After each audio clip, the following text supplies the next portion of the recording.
Once your brochure is finished, you want to make sure that you're saving it correctly. And actually, you should be saving it throughout so that you don't lose anything. One way that you're going to save it is by going to File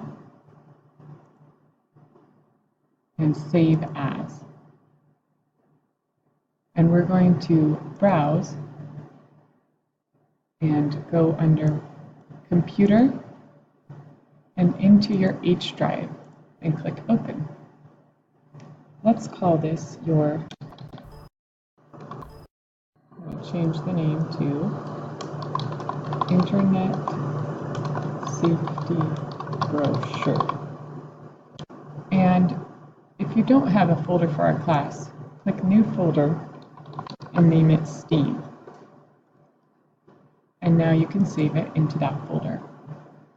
Now you can get to this anytime you're at one of the computers here at school. However, it'd be great if you can get to these things from home as well. So another place where you can save things is into your OneDrive. And your OneDrive you can access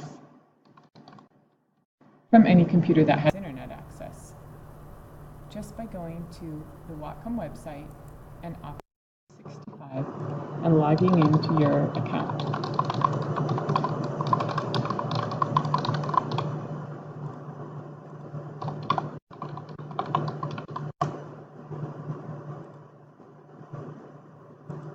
And once you get logged in, go to your OneDrive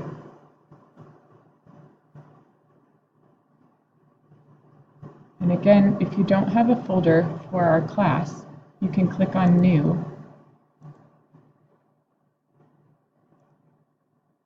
and choose Folder, and again name it Steam.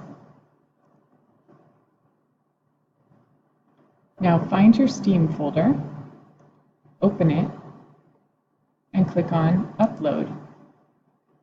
Find where you saved your brochure, which should be in your H drive and in your Steam folder. Select it and open. Now your brochure is saved into your OneDrive, and any computer that has Publisher on it will open it if it has internet access. That's how you save to your OneDrive.